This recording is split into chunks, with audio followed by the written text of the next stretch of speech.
Hi, this is John Chenal with Vader TV, and we're here talking today to the CEO of Adify, Russ Fradin. Russ, welcome. Thank you very much. So I want to talk first of all about Google and its impact on, you guys are a vertical ad network. I think you've got about 90 networks. Yeah, we're a technology and services provider for vertical ad networks, and we've about 100 or so on our platform. Right, and you let anybody build a vertical ad network, like one person, huge media company, whatever. Sure.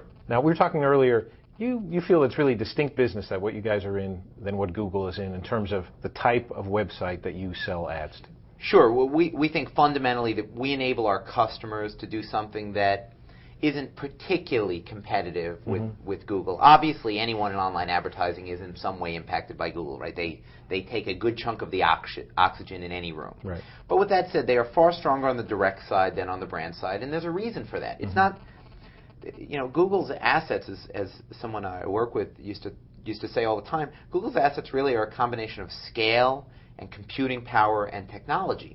And anywhere where those three things can be brought to bear, they're dominant. Right. And anywhere where those three things aren't the most important three things, they're less dominant. And so they're not as strong in online display advertising because scale matters in display, and technology matters in display, but what matters more is quality and editorial voice and specialization of sales force. And that's really at odds. It's the expression, you can be a mile wide or an inch deep, and right. Google's phenomenally powerful at being a mile wide. They are, many things to most people. But if you're talking about real quality display advertisers that really want to reach a special brand and a special point and reach the right audience, that's just not what they're as set up for. It's a little bit why, as great as Google is, they're not Wikipedia, right?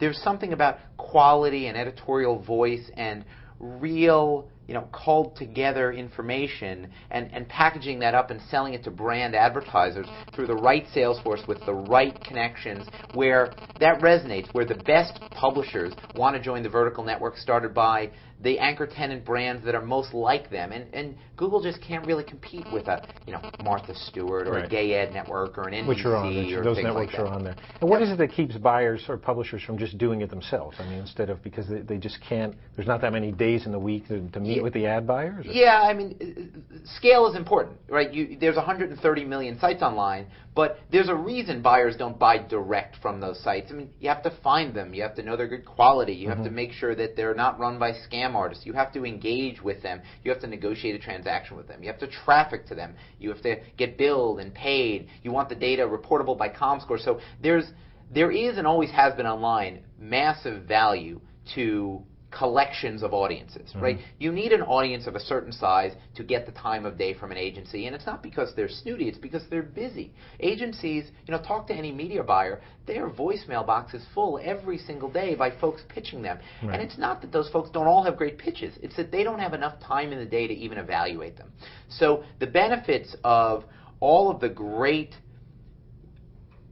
mother blogs being sold together by, under a pregnancy and parenting vertical started by Warner Brothers, Mom Logic. That's the same sales force that's used to selling, the Ellen Show or The View or things like that. They're obviously going to have access to advertisers and budgets that a random, howtoraiseyourhealthykid.com just won't ever get. It's not that they don't deserve it. It's not that by all rights the head of advertising at General Mills might say, that is a blog I want. It's just all the friction in the market because, as I said, there's 130 million sites. Right. Now, quickly, in terms of your business model and how you guys make money, you end up with any kind of ad that gets sold across your platform. You guys take a chunk. You have a big range of networks, small people, individuals to big ones.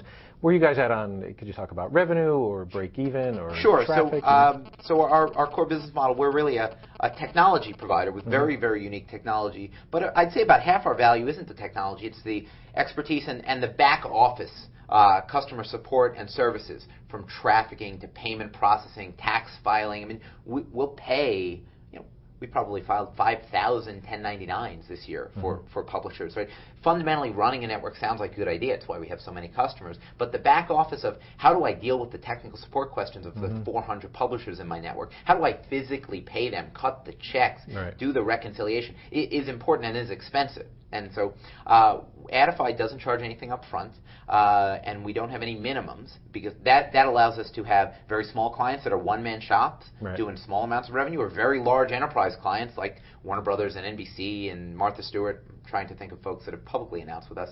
25 of the top 50 U.S. media companies are our clients. Right. And so we keep a % of revenue that runs across our platform.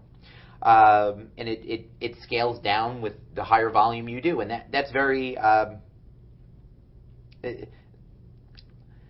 It's very open to anyone in that if you're a small guy with us and you do a ton of volume, you'll get the same pricing as a large client gets with us. So you don't get a better deal with us because you have a big brand. You get a better deal with us because you do more and there's more volume and more scale associated with it. There'll be somewhere on the order of, between $75 and $125 million of total brand display media transacting across our platform this year, and Adify will be break-even and profitable this year, which is only our second year in real commercial business. Right. And last quick question. I mean, Quigo was taken out $300 million by AOL. Do you guys think you're worth that much? I would say over the long run we think we'll be worth more, and it's nothing against the Quigo folks. It's certainly a great company in a very different space, but the way we more look at it is there's a $10 billion opportunity to go across vertical ad networks, and we're certainly by far the leader in allowing media companies, venture-backed companies, and entrepreneurs to go against that space. And over time, we really just want to be the enabler there, whether we're independent or whether we're acquired. So certainly, we believe we'll be worth well more than $300 million over time. Okay. Well, we'll be waiting and looking.